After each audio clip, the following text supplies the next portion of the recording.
नमस्कार विद्यार्थी मित्रांनो. आज आपण इयत्ता 9वी मध्ये गणित भाग 2 मधील तिसरे प्रकरण त्रिकोणमधील सराव संच क्रमांक 3.4 सोडून पाहणार आहोत.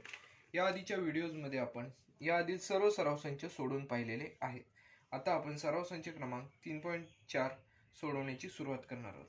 यामध्ये बघा, पहिले जे उदाहरण आहे ते आहे शेजारील आकृतीमध्ये बिंदू ए हा कोन XYZ चा दुभाजकावर आहे. XYZ च्या दुभाजकावर बिंदू ए आहे, म्हणजे YA हा किरण जो आहे तो कोन XYZ चा दुभाजक आहे.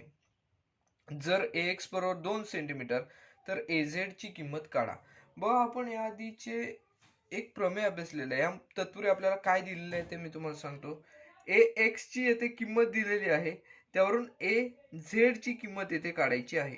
बघा, कोन दुभाजकावरील A हा बिंदू आहे, त्यापैकी आपल्याला AX ची किंमत दिलेली आहे, AZ ची येथे किंमत काढायची आहे.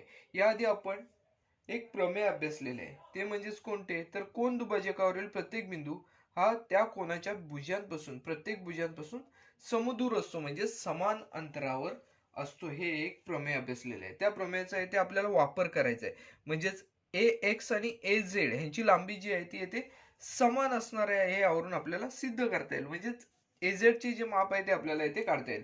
तत्पूर्वी तो जो गुणधर्म आहे तो आपल्याला ते प्रमेय जे आहे ते इथे आपल्याला लिहावं लागणार आहे. बघा, कोन दुभाजकावरील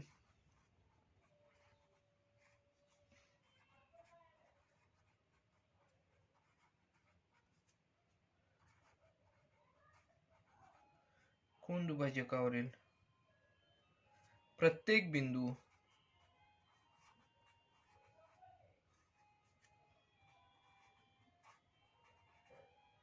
हा त्या कोनांच्या भुजेपासून, भुजा म्हणजे त्यामध्ये कोणकोणत्या आहेत, तर XY आणि ZY ह्या भुजा आहेत, या भुजांपासून समदूर असणार आहे.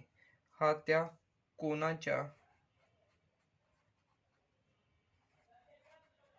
कोनाच्या भुजांपासून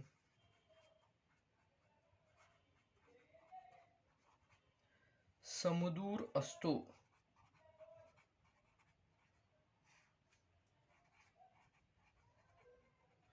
हा त्या कोनाच्या भुजांपासून समदूर असतो. या प्रमेयाचा वापर करून आपण येथे असे म्हणू शकतो की A हा बिंदू XY पासून ज्या अंतरावर आहे तेवढ्याच अंतरावर ZY या रेषेपासून पण आहे. म्हणजे आपण AX आणि AZ यांचे अंतर जे आहे ते समान आहे असे दाखवू शकतो. म्हणून AX बरोबर AX आणि AZ यांची जी दोन्हींची जी लांबी आहे ती येथे समान आहे असे येथे आपण म्हणू शकतो. त्यापैकी आपल्याला AX चे जे आहे माप आहे ते येथे दिलेले आहे 2 सेंटीमीटर, म्हणून आपल्याला AZ चे माप जे आहे ते येथे आपल्याला म्हणता येऊ शकते. म्हणून AZ बरोबर 2 सेंटीमीटर आहे असे येथे आपण म्हणू शकतो. याचं कारण काय आहे, तर येथे AX चे माप येथे आपल्याला 2 सेंटीमीटर दिलेले आहे. बघा, हे जे उदाहरण आहे ते आपल्या येथे पूर्णपणे सोडून झाले आहे. पण या उदाहरणामध्ये आपल्याला काय काय दिलेले होते, तर A हा बिंदू कोन दुभाजकावर आहे असे येथे दिलेले होते. A या बिंदूपासूनचे कोनाच्या भुजेपर्यंतचे एका अंतर दिलेले होते, म्हणजेच AX चे अंतर इथे दिलेले होते 2 सेंटीमीटर. आपल्याला AZ चे अंतर काय आहे ते येथे काढायचे होते. ते काढत असताना आपण येथे हा जो गुणधर्म आहे, कोन दुभाजकावरील प्रत्येक बिंदू हा त्या कोनाच्या भुजांपासून समदूर असतो, या गुणधर्माचा इथे वापर केलेला आहे. त्यानुसार AX आणि AZ चे माप येथे समान आहे असे दाखवले. त्यावरून AZ बरोबर 2 सेंटीमीटर आहे असे आपण येथे दाखवू शकलेलो आहोत. बघा, हे जे उदाहरण आहे ते आपल्या येथे पूर्ण झालेले आहे. व सराव संचातील पुढील जे उदाहरण आहे, दुसरे उदाहरण, ते आहे शेजारील आकृतीमध्ये रेख RST बरोबर कोन RST बरोबर 56 अंश, रेख PT लंब किरण ST आणि रेख PR लंब किरण SR. त्याचबरोबर येथे आपल्याला दिलेलं आहे PR आणि PT या दोघांची लांबी जी आहे ती येथे समान दिलेली आहे. तर कोन RSP चे माप आपल्याला लिहायचे, त्याचबरोबर ते आपल्याला सहकारण लिहायचे आहे. बघा, इथे आपल्याला काय काय दिलेलं आहे ते आपण सुरुवातीला इथे लिहून घेऊया. बघा, इथे आपल्याला रेख PT लंब किरण ST हे दिलेले आहे. त्याचबरोबर बघा आपल्याला काय दिलेलं आहे, रेख पी आर, रेख पी आर, लंब किरण पीटी असे येथे आपल्याला दिलेले आहे. त्याचबरोबर बघा हे जे दोन रेषाखंड आहेत पी आर आणि पीटी हे एकरूप आहेत असे दिलेले आहे. रेख पी आर एकरूप, रेख पीटी हे जे घटक आहेत ते येथे आपल्याला दिलेले आहेत. म्हणजेच काय आपल्याला म्हणता येऊ शकतं, तर पी हा बिंदू कोण आर एस टीच्या भुजांपासून समदूर आहे ते आपल्याला असे म्हणता येऊ शकते. म्हणून आपण काय म्हणणार, तर बिंदू पी हा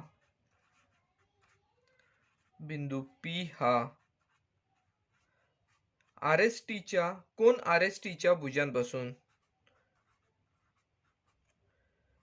आर एस टीच्या भुजांपासून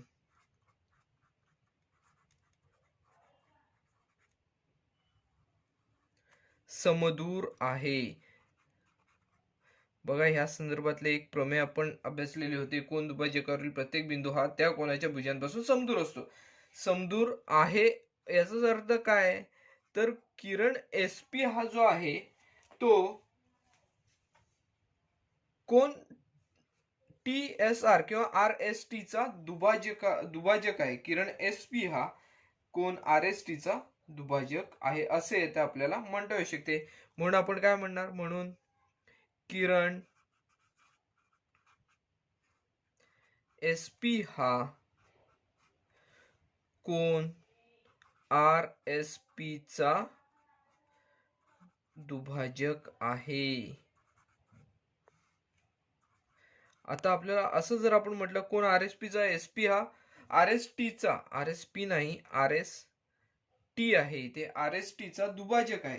कोण आर एस टी चा किरण एस पी हा आहे ते दुभाजक आहे असं जर म्हटलं, तर आपल्याला हे जे दोन कोण आहेत हे दोन कोण का दुभाजकामुळे तयार झालेले समान मापाचे कोण आहेत असे इथे म्हणता येऊ शकते. त्यापैकी आपल्याला आर एस पी चे माप काढायचे आहे. म्हणजे आर एस पी चे माप आहे ते आर एस टी च्या निम्मे असणार आहे, कारण एस पी हा दुभाजक आहे.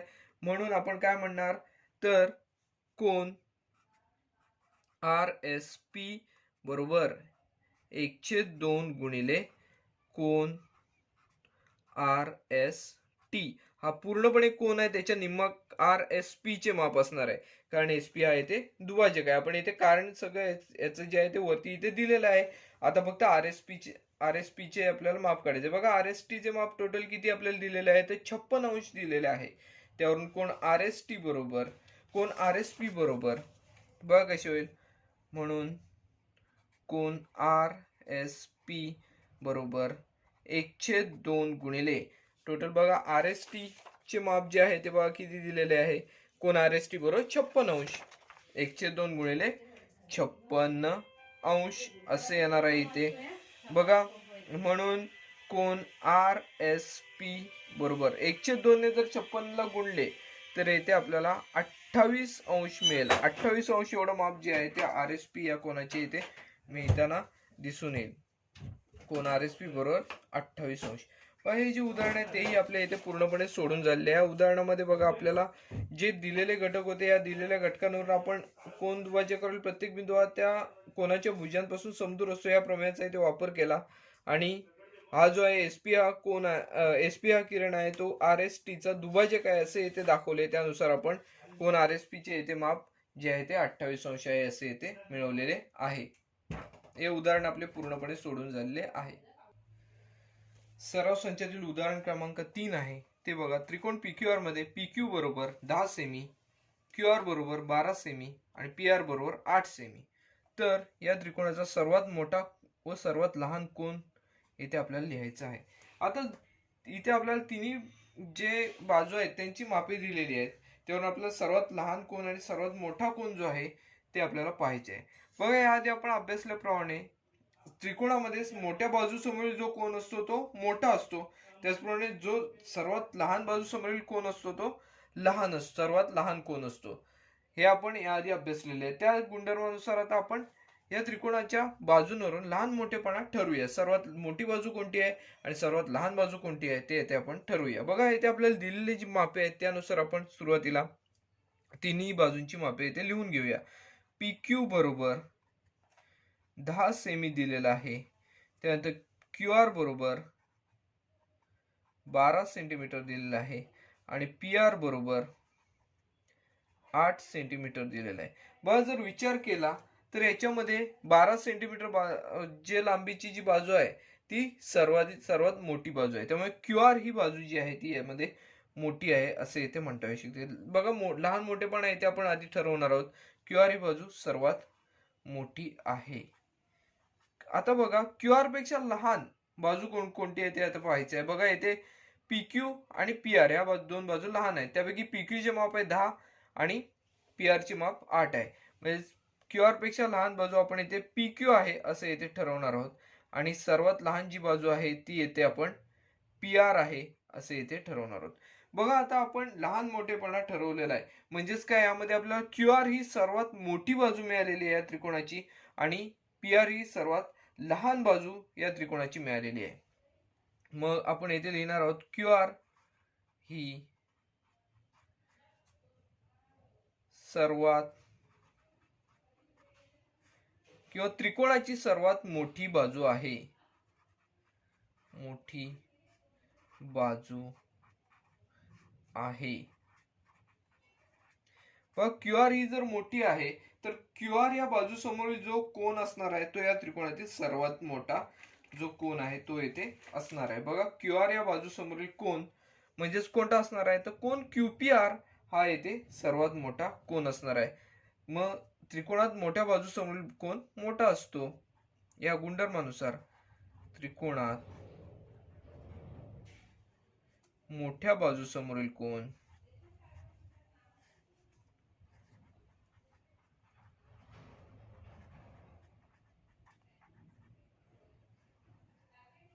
मोठ्या बाजूसमोरील कोन मोठा असतो.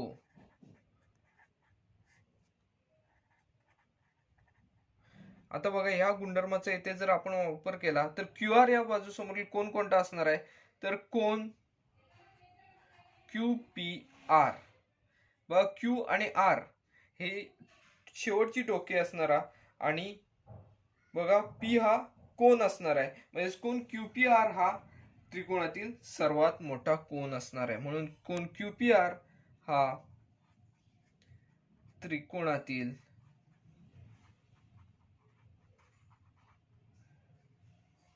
सर्वात मोठा कोन आहे.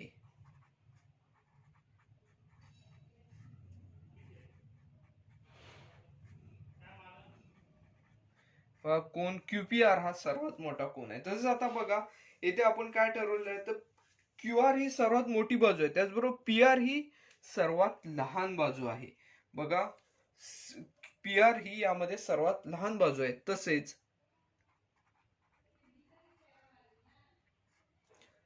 PR ही त्रिकोणाची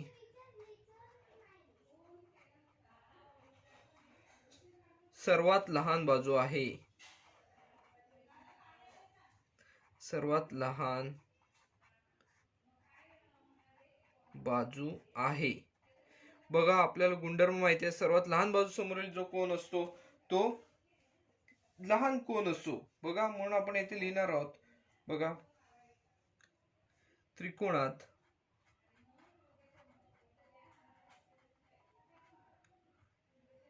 लहान बाजू समोरील कोन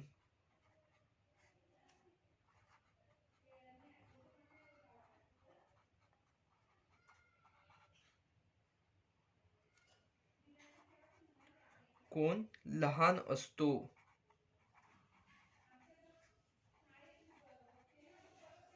बघा PR ही जर सर्वात लहान बाजू असेल तर PQR हा जो कोन असणार आहे तो या त्रिकोणातील सर्वात लहान कोन असणार आहे. म्हणून कोन PQR PR या बाजू समोरील कोन म्हणजे कोन PQR हा सर्वात लहान कोन आहे.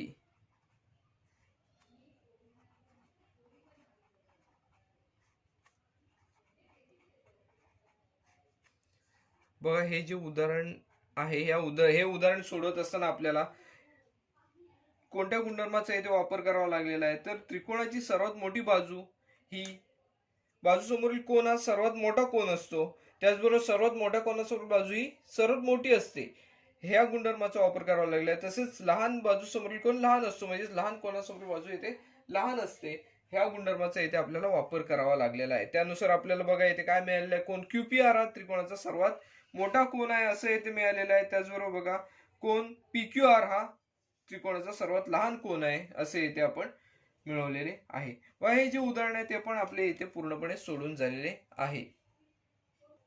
सराव संचातील पुढील जे उदाहरण आहे ते आहे त्रिकोण FAN मध्ये कोन F बरोबर 80 अंश, कोन A बरोबर 40 अंश, तर त्रिकोणाच्या सर्वात मोठ्या व सर्वात लहान बाजूंची नावे सकारण लिहा. येथे सकारण आपल्याला लिहायची आहेत. आता आपण सोडवण्याची सुरुवात करूया. बघा आता येथे आपल्याला दोन कोनांची मापे दिलेली आहेत. आपल्याला तिसऱ्या कोनाची देखील माप येथे काढावे लागणार आहे, कारण आपल्याला नियम माहिती आहे, सर्वात मोठ्या कोनासमोरील बाजू मोठी असते आणि सर्वात लहान कोनासमोरील बाजू सर्वात लहान असते त्रिकोणाच्या बाबतीत. मग आता आपण काय करूया, तर त्रिकोणाच्या तिसऱ्या कोनाचे माप काढूया. मग आता आपल्याला येथे त्रिकोणाच्या दोन कोनांची मापे माहिती आहेत. आपण त्रिकोणाच्या कोनांच्या मापांच्या बेरजेच्या गुणधर्माचा येथे वापर करणार आहोत. त्रिकोणाच्या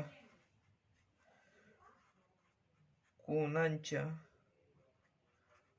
मापांची बेरीज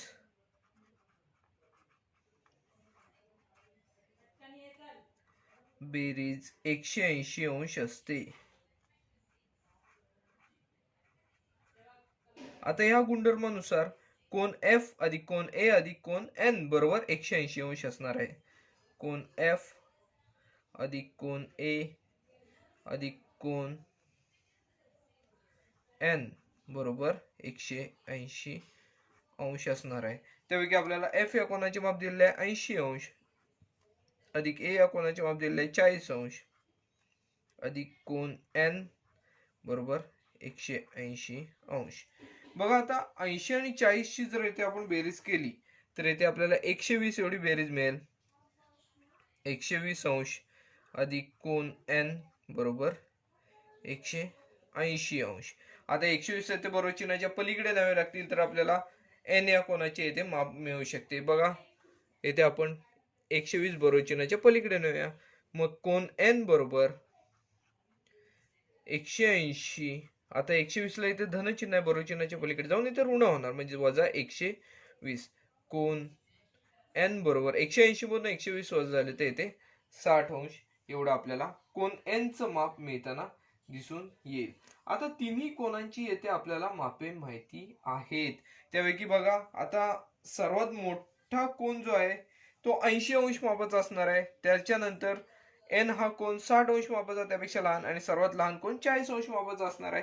मग आता आपण त्रिकोण FAN मध्ये तिन्ही कोनांची जी मापे आहेत ती लहान मोठे प्रमाणे इथे लिहिणार आहोत. मग त्रिकोण FAN मध्ये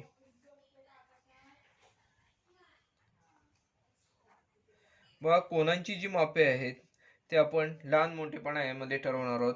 बघा F या कोनाचे माप 80 अंश आहे. 80 अंश मापाचा कोन हा सर्वात मोठा असणार आहे. कोन F हा सगळ्यात मोठा आहे.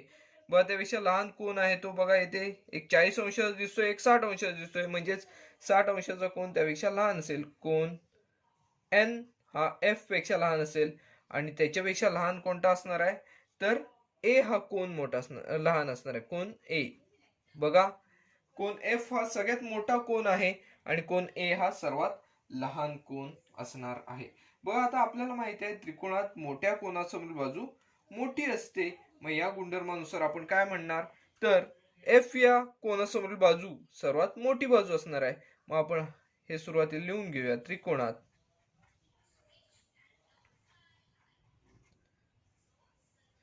मोठ्या कोनासमोरील बाजू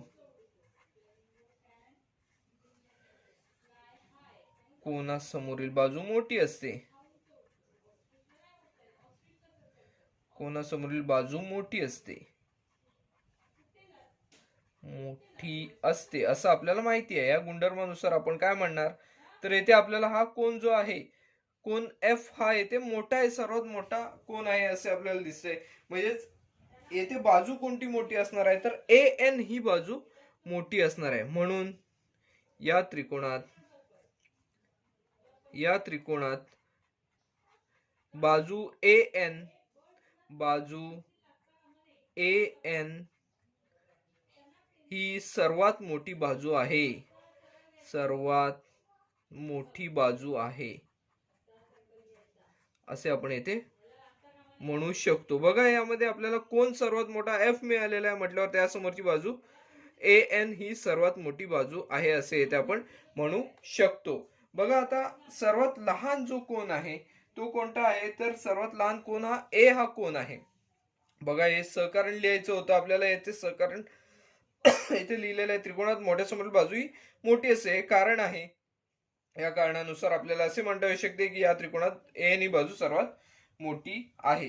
त्यानंतर आपल्याला इथे काय म्हणायचं आहे, तर बघा ए हा कोन सर्वात लहान कोन आहे, म्हणजेच ए या कोनासमोरील बाजू सर्वात लहान बाजू असणार आहे. मग त्रिकोणात दुसरे कारण आपण इथे लिहितोय, त्रिकोणात लहान कोनासमोरील बाजू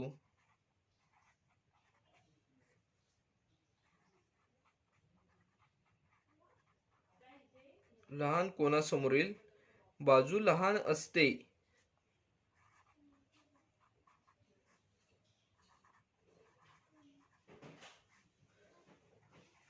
त्रिकोणात लहान कोनासमोरील बाजू सर्वात लहान असते.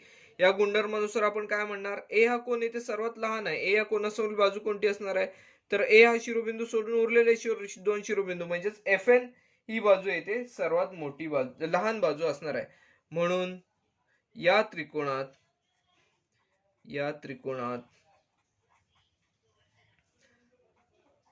बाजू एफ एन ही सर्वात लहान बाजू आहे.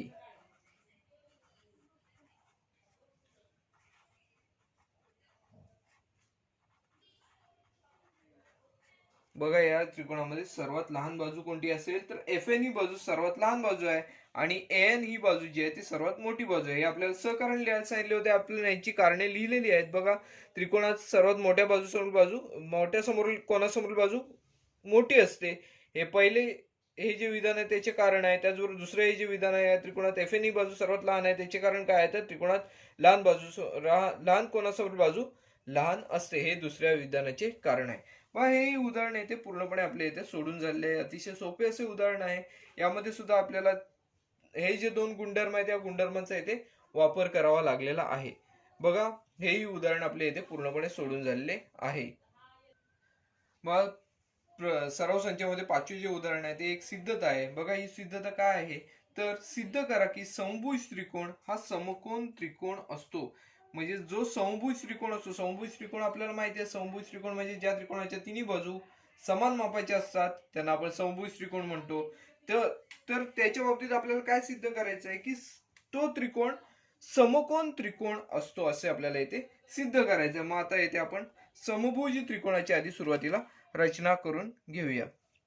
व इथे आपण आकृती काढतोय. आकृतीमध्ये त्रिकोण एबीसी हा काढणार आहोत आणि एबीसी हा त्रिकोण समभुज त्रिकोण आहे असे इथे आपण दाखवणार आहोत. बघा त्रिकोण एबीसी ची येथे आपण रचना केलेली आहे. हा त्रिकोण येथे समभुज आहे असे इथे आपल्याला दाखवायचा आहे. समभुज म्हणजेच तिन्ही बाजू समान मापाच्या. बघा आता पक्ष काय येणार यामध्ये, तर त्रिकोण एबीसी मध्ये बाजू ए बी, एकरूप बाजू बी सी, एकरूप बाजू ए सी, म्हणजे या तिन्ही ज्या बाजू आहेत त्या येथे एकरूप आहेत. मग आपण येथे आधी पक्ष लिहून घेऊया. पक्ष बघा येथे आपण सोडवण्याची येथे सुरुवात केलेली आहे. पक्ष त्रिकोण एबीसी मध्ये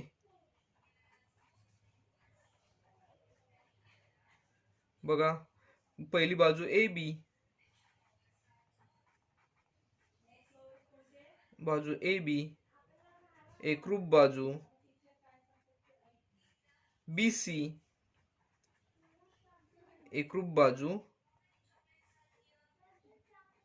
ए सी.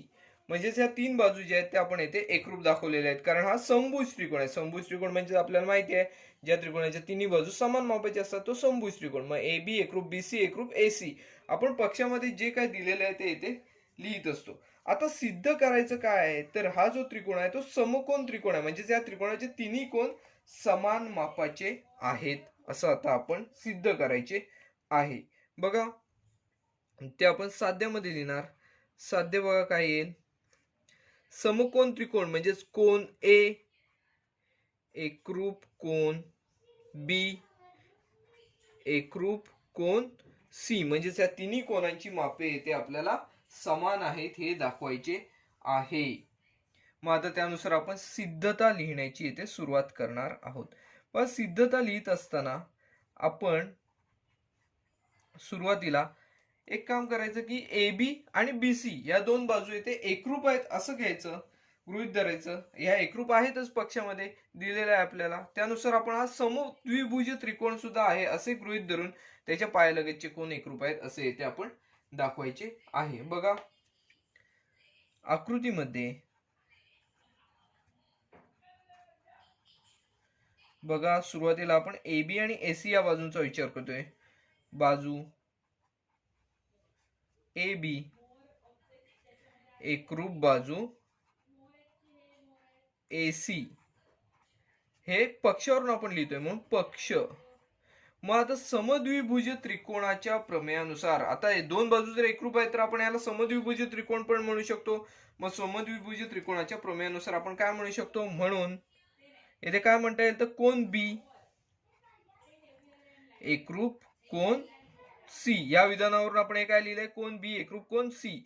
याला कारण काय ना, समद्विभुज त्रिकोणाचे प्रमेय. समद्विभुज त्रिकोणाचे प्रमेय, या त्रिकोणाच्या प्रमेयानुसार आपण हे दोन कोन सुद्धा एकरूप आहेत असं दाखवू शकतो. बघा प्रमेय समद्विभुज त्रिकोणाच्या प्रमेयानुसार आपण काय म्हटलंय, हे दोन बाजू जर एकरूप आहेत तर त्याच्या पायालगतचे कोन ए बी आणि एसी एकरूप दाखवलेले आहेत, त्याच्या पायालगतचे कोन कोन बी आणि कोन सी हे एकरूप आहेत असे आपण येथे म्हटलेले आहे. बघा आता याला आपण विधान क्रमांक 1 दाखवलेला आहे. बी आणि सी हे दोन्ही कोन येथे एकरूप आहेत असं येथे आपण म्हटलेलं आहे. आता दुसऱ्या दोन बाजू, पुढच्या दोन बाजू घ्यायच्या. बघा बीसी आणि एसी या दोन बाजू घेऊन एकरूप आहेत असं धरून आपण पुढे हेच विधान जसे सोडवले त्याच प्रकारे इथे आपण सोडवायचे. तसेच बघा बाजू बीसी एकरूप बाजू बीसी एकरूप बाजू एसी हे आपण पक्षावरून लिहितोय, कारण पक्षामध्ये या तिन्ही बाजू आपण इथे एकरूप आहेत असं दाखवलेलं आहे आधीच. मग बीसी आणि एसी जर एकरूप असतील तर बघा आता बीसी ही बाजू आहे आणि एसी ही बाजू आहे, म्हणजे त्याच्या पायालगतचे कोण या बाजूंच्या समोरील कोण जे असणार आहे ते एकरूप असणार. बीसी या कोण बाजू समोरील कोण कोणता आहे तर कोण ए, हा एसी या बाजू समोरील कोण कोणता आहे तर बी या कोणाशी सुद्धा एकरूप असणार आहे. म्हणून कोण ए एकरूप कोण सी. बघा बीसी आणि एसी हे सुरुवातीला आपण एकरूप दाखवले म्हटल्यावर आपण या दोन बाजू एकरूप आहेत असं गृहीत धरून हा त्रिकोण जो आहे तो समद्विभुज त्रिकोण आहे असे येथे म्हणू शकतो. मग म्हणून आपण काय म्हटलेलं आहे तर समद्विभुज त्रिकोण असल्यामुळे एकरूप बाजूंसमोरील कोण एकरूप असतात, म्हणजे बीसी या समोरील कोण ए एकरूप कोण एसी या समोरील कोण बी. आपण हे जे दोन कोण आहेत ते आपण येथे एकरूप दाखवलेले आहेत. बीसी बघ कोण ए एकरूप कोण बघा ए हा कोण बीसी या बाजू समोरील कोण आहे, त्याचबरोबर बी हा कोण जो आहे तो एसी या बाजू समोरील कोण आहे. बीसी या बाजू समोरील कोण ए आणि एसी या बाजू समोरील कोण बी, हे दोन कोण येथे एकरूप आहेत असे येथे आपण दाखवलेले आहे. याला कारण काय देणार, समद्विभुज त्रिकोणाचे प्रमेय. समद्विभुज त्रिकोणाचे प्रमेय. या प्रमेयानुसार आपण हे काय म्हणणार आहोत तर हे दोन जे कोण आहेत ते येथे एकरूप आहेत.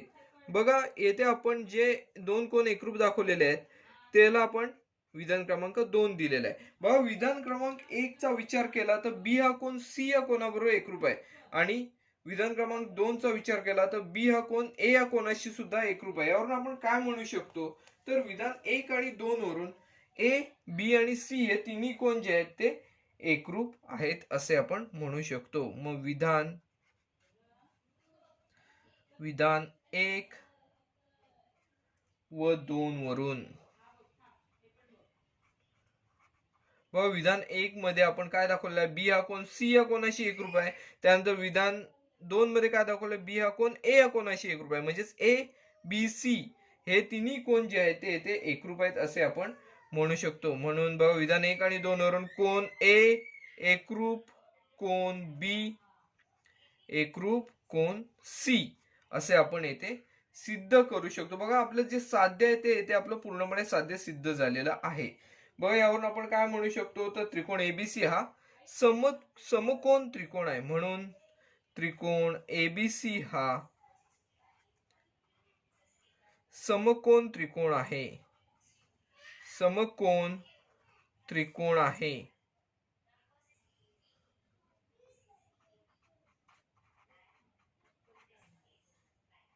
हे आपण येथे सिद्ध करू शकतो. बघा यामध्ये आपण काय केलेलं आहे, त्रिकोण एबीसी हा समभुज त्रिकोण होता. आपण हा समभुज त्रिकोण समद्विभुज त्रिकोणाच्या प्रमेयाचा येथे वापर केलेला आहे. यानुसार आपण एबी आणि एसी या दोन बाजू सुरुवातीला एकरूप दाखवून या बाजूंसमोरील कोण येते आपण एकरूप दाखवून घेतलेले आहे. त्याला आपण विधान क्रमांक 1 दिलं. त्यानंतर उरलेल्या दोन ज्या बाजू होत्या त्या बाजूंची जोडी येते आपण एकरूप दाखवली. त्यानुसार त्या बाजूंसमोरील कोण सुद्धा एकरूप आहेत असे ते आपण दाखवले समद्विभुज त्रिकोणाच्या प्रमेयानुसार. त्यानंतर बघा विधान 1 आणि विधान 2 वरून विधान 1 मध्ये बी हा कोण सी या कोणाशी एकरूप आहे. विधान 2 मध्ये बी हा कोण ए या कोणाशी एकरूप आहे. त्यावरून आपल्याला असं म्हणता येऊ शकते ए बी आणि सी या तिन्ही कोणांची जी मापे आहेत ती समान आहेत असे आपण येथे म्हणू शकतो. म्हणून विधान 1 व 2 वरून कोण ए एकरूप कोण बी एकरूप कोण सी असे आपण येथे म्हटलेले आहे. म्हणजेच आपल्याला हे काय दिसून येते, तर हा समद्विभुज जो त्रिकोण आहे त्रिकोण एबीसी हा तो समद्विभुज असण्याबरोबरच समकोण त्रिकोण सुद्धा आहे असे येथे आपल्याला म्हणता येऊ शकते. हे जे उदाहरण आहे ते आपले पूर्णपणे येथे सोडून झालेले आहे. सराव संचातील पुढील उदाहरण क्रमांक 6 आहे. त्रिकोण एबीसी मध्ये कोण बीएसी चा दुभाजक बाजू बीसी ला लंब असेल तर सिद्ध करा की त्रिकोण एबीसी हा समद्विभुज त्रिकोण आहे. बघा त्रिकोण एबीसी दिलेला आहे. याच्यामध्ये बीएसी चा दुभाजक जो आहे तो बीसी ला लंब आहे. मग आपल्याला सिद्ध करायचं एबीसी हा समद्विभुज त्रिकोण आहे. आपण सुरुवातीला त्रिकोणाची येथे रचना करून घेऊया.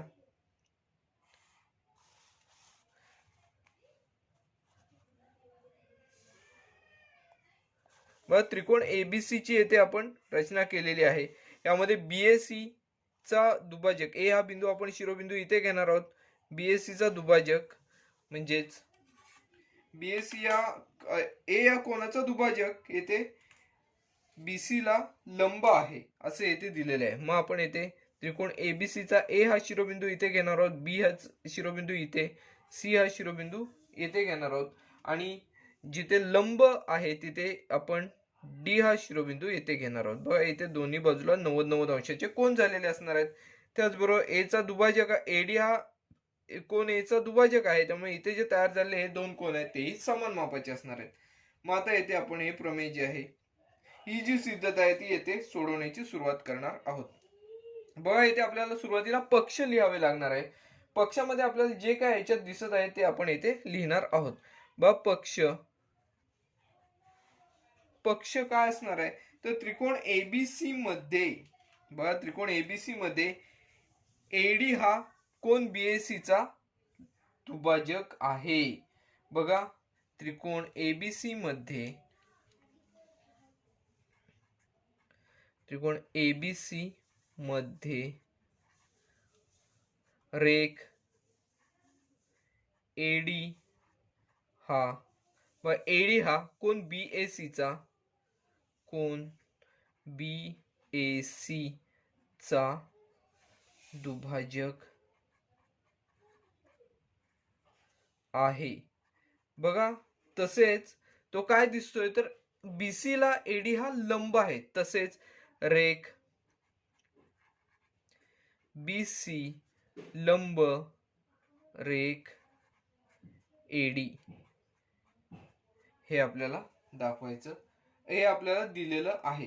आता दुसरं म्हणजेच काय साध्य असणार आहे. साध्यामध्ये आपल्याला जे सिद्ध करायचं आहे ते साध्य म्हणजेच काय असणार आहे, तर त्रिकोण एबीसी हा समद्विभुज त्रिकोण आहे हे आपल्याला इथे सिद्ध करायचं. समद्विभुज त्रिकोण म्हणजेच काय या त्रिकोणामधील दोन ज्या बाजू आहेत त्या येथे समान आहेत असं दाखवायचं, म्हणजे बाजू एबी आणि बाजू एसी येथे समान मापाचे आहेत असे येथे दाखवायचे आहे.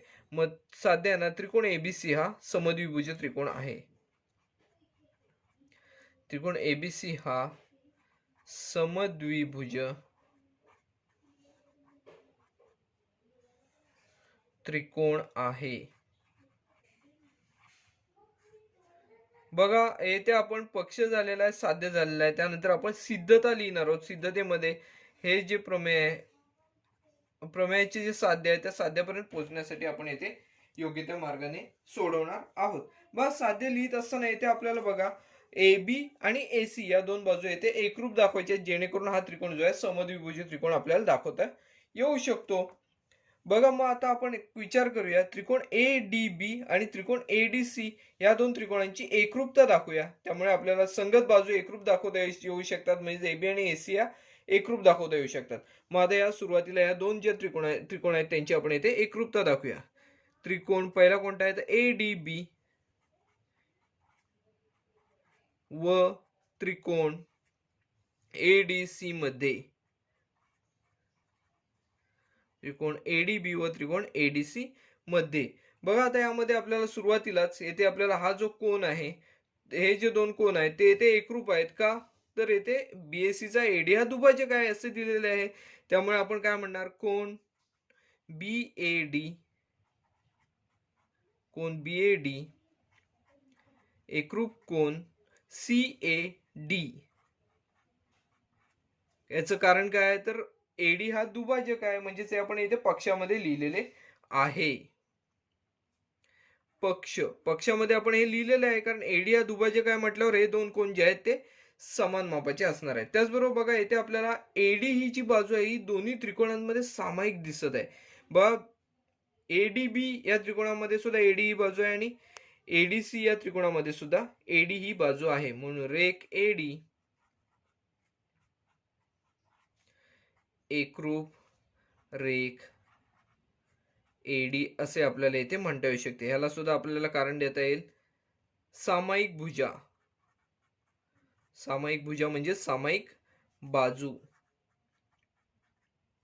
या त्रिकोणाची, या दोन्ही त्रिकोणांची ही सामायिक बाजू आहे. त्याचबरोबर अजून आपल्याला एक घटक एकरूप दाखवावा लागेल. आता आपण जर पाहिलं तर इथे बघा एडी आणि बीसी हे एकमेकांना लंब आहेत म्हटल्यावर इथे जे तयार झालेले जे दोन कोन आहेत ते प्रत्येकी 90 अंशाचे असणार आहेत. म्हणजेच कोन एडीबी, कोन एडीबी एकरूप कोन एडीसी, म्हणजेच हा कोन आणि हा कोन हे दोन कोन प्रत्येकी 90 अंशाचे आहेत. एडीसी हे दोन कोन प्रत्येकी एकरूप आहेत करण्याचं कारण काय आहे ना, प्रत्येकी 90 अंश, प्रत्येकी 90 अंश. बघा आपण या त्रिकोणातले तीन घटक येथे एकरूप दाखवलेले आहेत. परिणामी आपल्याला असे म्हणता येऊ शकते की त्रिकोण एडीबी एकरूप त्रिकोण एडीसी. बघा म्हणून त्रिकोण एडीबी एकरूप त्रिकोण एडीसी.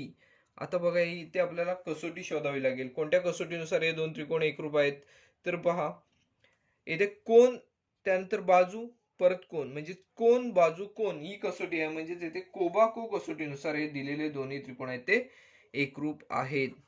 म्हणजे येथे एकरूपतेची कोणती कसोटी आहे तर कोबाको कसोटी येथे वापरण्यात आलेली आहे. कोबाको कसोटीनुसार दिलेले दोन त्रिकोण एकरूप आहेत असे येथे आपण म्हणू शकतो.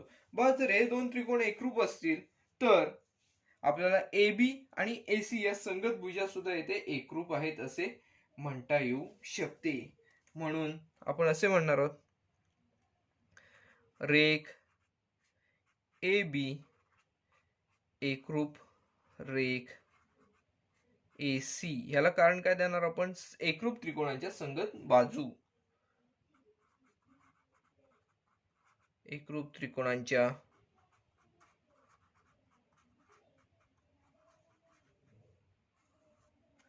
संगत बाजू.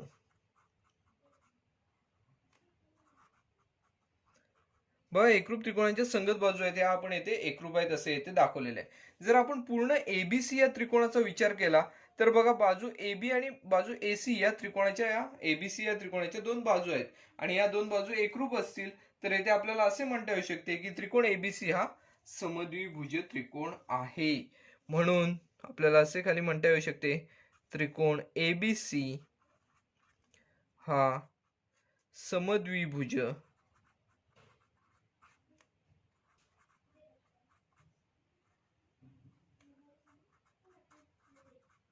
समद्विभुज त्रिकोण आहे. व येथे आपल्याला असे म्हणता येऊ शकते. व ही जी सिद्धता होती ती आपली येथे पूर्णपणे सोडून झालेली आहे. जे साध्य होते तिथपर्यंत आपण या उदाहरणामध्ये पोहोचलेलो आहोत. बघा या उदाहरणामध्ये आपल्याला त्रिकोणाचा एका शिरोबिंदूचा दुभाजक एका कोनाचा दुभाजक दिला होता आणि तो समोरील बाजूला लंब आहे असे येथे दिलेले होते. त्यामुळे आपण काय म्हटलं आपल्याला सिद्ध करायचे होते की तो त्रिकोण समद्विभुज त्रिकोण आहे. मग आपण या आकृतीमध्ये हे दोन जे त्रिकोण तयार झालेले त्या दोन त्रिकोणांची येथे एकरूपता दाखवली. एकरूपता दाखवल्यावर संगत बाजू आहेत त्या एकरूप दाखवल्या. मग त्याच जर संगत बाजू आहेत AB आणि AC या आपण एकरूप दाखवल्या. तो जो मूळ त्रिकोण आहे ABC या त्रिकोणाच्या दोन या बाजू आहेत. परिणामी आपल्याला असे म्हणता येऊ शकते की ABC या दोन त्रिकोणाच्या जर दोन बाजू एकरूप असतील, ABC या त्रिकोणाच्या दोन बाजू एकरूप असतील तर हा त्रिकोण समद्विभुज त्रिकोण आहे असे आपण येथे म्हणू शकतो. बा हेही उदाहरण येथे आपले पूर्णपणे सोडून झालेले आहे. बस सराव संचातील 7वे जे उदाहरण आहे ते आता आपण येथे सोडवण्याची सुरुवात करणार आहोत. या उदाहरणामध्ये आपल्याला काय दिलेलं आहे तर बघा शेजारील आकृतीमध्ये जर PR एकरूप PQ तर दाखवा की PS ही PQ पेक्षा मोठी आहे. PS ही PQ पेक्षा मोठी आहे असे आपल्याला इथे दाखवायचे. बघा सुरुवात करूया हे उदाहरण सोडवण्यासाठी. बघा या उदाहरणामध्ये PQR ह्या त्रिकोणामध्ये PQ आणि PR हे एकरूप आहेत असे दिलेले आहे. तर दाखवायचं काय आहे यामध्ये तर PS हे PQ पेक्षा मोठे आहेत असे आपल्याला दाखवायचं आहे. मग सुरुवातीला आपण दाखवूया PQR या त्रिकोणामध्ये त्रिकोण PQR मध्ये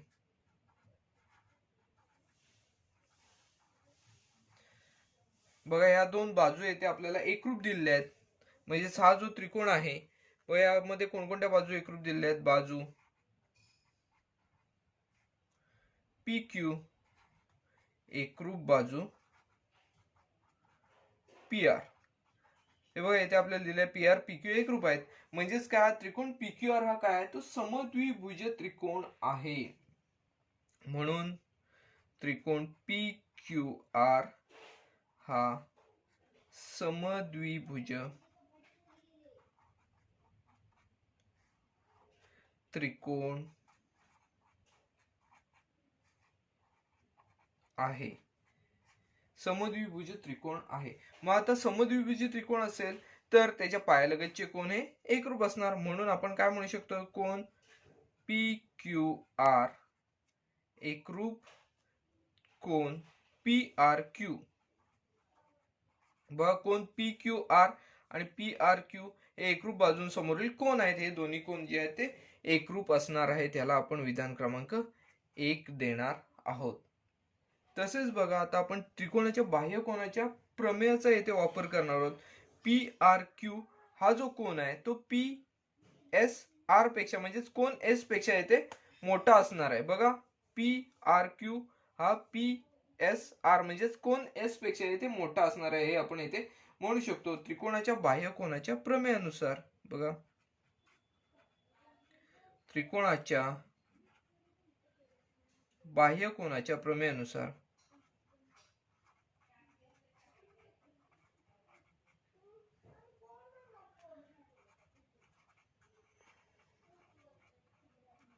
आपल्याला काय म्हणता येऊ शकते तर कोन PRS हा कोन S पेक्षा मोठा असणार आहे. कोन S पेक्षा कोन PRQ कोन PRS नाही कोन PRQ हा जो आहे कोन तो कोन S पेक्षा मोठा असणार आहे. कोन PRQ हा कोन S पेक्षा इथल्या ह्या कोनापेक्षा मोठा असणार आहे. आपण त्रिकोणाच्या बाह्य कोनाच्या गुणधर्मानुसार असे म्हणू शकतो. परत एकदा सांगतो कोन त्रिकोणाच्या बाह्य कोनाच्या प्रमेयानुसार आपण काय म्हणू शकतो PRQ हा इथला जो कोन आहे तो PS आर म्हणजेच कोन एस जो आहे त्या कोनापेक्षा येथे मोठा आहे असे आपण येथे म्हणू शकतो आणि या विधानाला आपण येथे क्रमांक 2 दिलेला आहे. बघा आता जर आपण विधान 1 आणि 2 चा येथे विचार केला, विधान 1 मध्ये आपण काय म्हटलेलं आहे, तर पी क्यू आर आणि पी आर क्यू हे जे दोन कोन आहेत ते एकरूप कोन आहेत आणि पी आर क्यू हा कोन एस पेक्षा मोठा आहे. मग विधान 1 वरून आपण असे म्हणू शकतो, विधान 1 व 2 वरून आपण काय म्हणू शकतो, तर बघा हे बघा पी आर क्यू हा कोन जो आहे तो पी क्यू आर बरोबर एकरूप आहे. मग पी आर क्यू ऐवजी आपण कोन पी क्यू आर घेऊया. कोन पी क्यू आर हा बघा कोन एस पेक्षा येथे मोठा असणार आहे. म्हणजेच बघा येथे आपल्याला पी क्यू आर हा जो कोन आहे कोन एस पेक्षा मोठा आहे. मग आपल्याला येथे म्हणता येऊ शकते पी क्यू आर समोरील बाजू सुद्धा कोन एस समोरील बाजूपेक्षा मोठी असणार. पी क्यू आर समोरील बाजू कोणती आहे, तर पी एस ही बाजू जी आहे ती पी क्यू आर या कोनासमोरील बाजू आहे आणि एस या कोनासमोरील बाजू कोणती आहे, तर पी क्यू ही बाजू एस या कोनासमोरील आहे. म्हणजे पी एस ही क्यू आर पेक्षा मोठी आहे असे इथे आपण म्हणू शकतो. म्हणून आता बघा आपण काय म्हणणार आहोत, तर लहान त्रिकोणातील मोठ्या कोनासमोरील बाजू मोठी असते व लहान कोनासमोरील बाजू लहान असते. त्रिकोणामध्ये लहान कोनासमोरील बाजू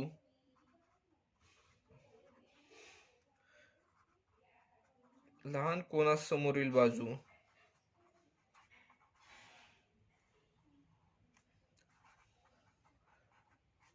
लहान व मोठ्या कोनासमोरील बाजू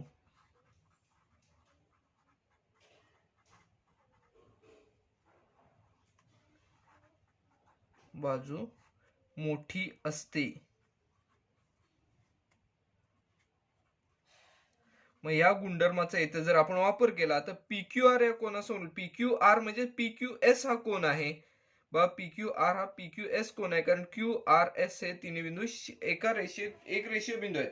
म्हणजे पी क्यू एस या बिंदू समोर या कोनासमोर बाजू कोणती आहे, तर पी एस ही बाजू रेख पी एस ही बघा एस या कोनासमोर बाजू बघा कोणती आहे, रेख पी क्यू पेक्षा मोठी आहे असे आपण येथे म्हणू शकतो. बघा आपले हे जे प्रमेय आहे ते इथे प्रमेय नाही म्हणताना सिद्धता जी होती ती सिद्धता आपली येथे पूर्णपणे सोडून झालेली आहे. बघा इथे आपण कोणकोणत्या गुणधर्मांचा वापर केलेला आहे, तर समद्विभुज त्रिकोणाच्या गुणधर्मांचा वापर येथे केलेला आहे. त्याचबरोबर त्रिकोणाच्या बाह्य कोणाचे जे प्रमेय आहे त्याचा येथे वापर केलेला आहे. त्याचबरोबर त्रिकोणातील लहान कोन मोठा कोन यांच्या समोरील बाजू लहान असते मोठी असते या संदर्भातल्या गुणधर्मांचा येथे आपण वापर केलेला आहे आणि हे जी सिद्धता आहे ती येथे आपली पूर्णपणे सोडून झालेली आहे. तसं विचार केला तर ही सिद्धता सोपी सिद्धता आहे, परंतु थोडी विचार करून सोडवण्याची येथे आवश्यकता आहे. आपले हे जे उदाहरण आहे ते येथे पूर्णपणे सोडून झालेलं आहे. आता आपण सराव संचातील शेवटच्या उदाहरणाकडे येणार आहोत. शेवटचे जे उदाहरण आहे ते बघा काय आहे. शेजारील आकृतीमध्ये त्रिकोण एबीसी चे एडी आणि बी हे शिरोलंब आहेत. बघा एडी हा एक शिरोलंब आहे आणि बी हा दुसरा शिरोलंब आहे आणि एई एकरूप बीडी हे एईचं माप जे आहे तेवढंच माप बीडीचं माप आहे. तर सिद्ध करा की एडी एकरूप बी म्हणजेच एडी आणि बी हे दोन शिरोलंब आहेत ते येथे एकरूप आहेत असं आपल्याला येथे सिद्ध करायचं आहे. मग बघा जर आपण आकृतीमध्ये पाहिलं तर आता बघा एडी म्हणजेच ही बाजू आहे आणि बी म्हणजेच हे दोन्ही शिरोलंब आहेत. जर आकृतीचं अजून आपण निरीक्षण केलं तर या आकृतीमध्ये बघा त्रिकोण ए डी बी आणि त्रिकोण बी डी बी ई ए हे दोन जर त्रिकोण आपण पाहिले तर हे दोन्ही त्रिकोण एक काटकोन त्रिकोण दिसत आहेत आणि या काटकोन त्रिकोणांमध्ये बघा दोन्ही काटकोनांसमोरील बाजू जी आहे ती ए बी ही बाजू आहे. ए बी ही बाजू आणि काटकोनासमोरील बाजू असल्यामुळे ही ए बी या दोन त्रिकोणांचाही कर्ण आहे, सामायिक कर्ण आहे. मग आता येथे आपण काय करूया, तर ही जी उदाहरण आहे ते येथे सोडवण्याची सुरुवात करूया. म्हणजेच आपल्याला यामध्ये काय करायचं आहे, तर ए डी बी आणि त्रिकोण ए ई बी ई ए ह्या दोन त्रिकोणांची आपल्याला एकरूपता दाखवायची आहे. बघा त्रिकोण ADB व त्रिकोण BEA मध्ये, बघा या दोन त्रिकोणांमध्ये बघा आपल्याला एकरूपता दाखवायची आहे. सुरुवातीला आपण काय करणार आहोत, तर या दोन त्रिकोणांमध्ये काटकोन जे आहे ते आपण एकरूप दाखवूया. म्हणजे कोण ADB हा या पहिल्या त्रिकोणांमध्ये काटकोन आहे. ADB एकरूप कोण. बघा BEA इथे हा काटकोन आहे. कोण BEA असे आपल्याला इथे म्हणता येऊ शकते. हे प्रत्येकी 90 अंशाचे आहेत. प्रत्येकी 90 अंश असे आपण इथे म्हणू शकतो. त्याचबरोबर बघा आपल्याला अजून याच्यामध्ये काय दिलेले आहे, तर AE आणि BD, AE आणि BD हे दोन रेषाखंड आहेत ते इथे आपल्याला एकरूप दिलेले आहेत. मग रेख BD एकरूप रेख AE, याला कारण काय येणार आपलं, दिलेले आहे.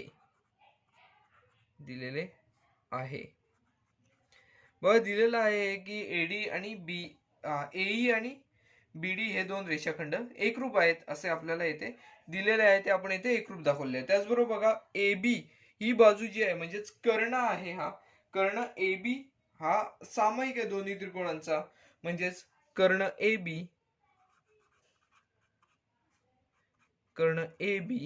एकरूप कर्ण AB. कर्ण आपण का म्हटलेलं आहे, तर काटकोनासमोरील ही बाजू आहे. काटकोनासमोरील बाजूला आपण काटकोन त्रिकोणात काटकोनासमोरील बाजूला आपण कर्ण म्हणतो. त्यामुळे AB हा इथे कर्ण आहे. आपण AB ला कर्ण म्हणत आहोत. मग कर्ण AB एकरूप कर्ण AB, याला आपण काय म्हणणार, सामायिक बाजू किंवा सामायिक कर्ण आहे. या दोन्ही त्रिकोणांचा सामायिक बाजू आहे. बघा तीन घटक यामध्ये एकरूप दाखवलेले आहेत. एक काटकोन आहे, कर्ण आहे आणि काटकोन करणारी एक बाजू आहे. म्हणजेच हे दोन त्रिकोण एकरूप आहेत. कोणत्या कसोटीनुसार, तर कर्णभुजा कसोटीनुसार हे दिलेले दोन त्रिकोण एकरूप आहेत. म्हणून त्रिकोण ADB एकरूप त्रिकोण BEA हे दोन त्रिकोण एकरूप आहेत. कोणती कसोटी, तर कर्णभुजा कसोटी.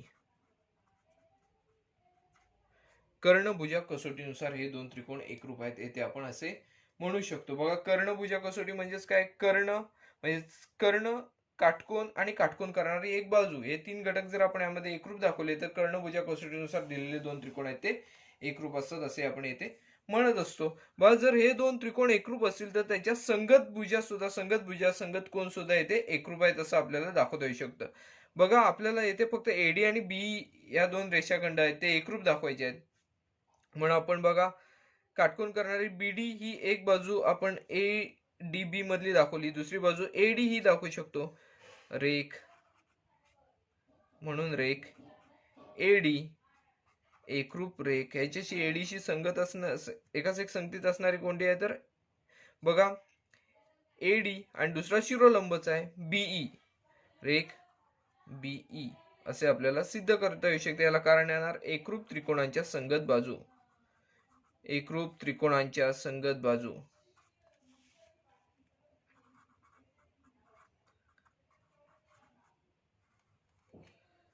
संगत बाजू आहे त्यामुळे आपण येथे एकरूप दाखवू शकतो. बघा हे जे आपल्याला सिद्ध करायचे होते तेच आपल्याला आपण येथे मिळवलेले आहे. रेख AD एकरूप रेख BE हे आपण येथे सिद्ध केलेले आहे. बघा हे जी सिद्धता होती ती येथे आपली पूर्णपणे सोडून झालेली. अतिशय सोपी अशी सिद्धता होती. सराव संचातील शेवटचे उदाहरण होते. बघा आपला हा जो सराव संच आहे तो येथे पूर्णपणे सोडून झालेला आहे. अतिशय सोपा असा सराव संच होता. थोडा विचार करून बऱ्याचशा गुणधर्मांचा वापर करून येथे आपल्याला उदाहरणे सोडवायची होती, ती आपण पूर्णपणे सोडवलेली आहेत. हा व्हिडिओ आपण आता इथेच थांबवत आहोत. व्हिडिओ आवडला असल्यास व्हिडिओ लाईक करा, व्हिडिओ जास्तीत जास्त शेअर करा, जेणेकरून बऱ्याच विद्यार्थ्यांना या व्हिडिओचा फायदा घेता येऊ शकतो. चॅनल सबस्क्राईब करायला विसरू नका. धन्यवाद.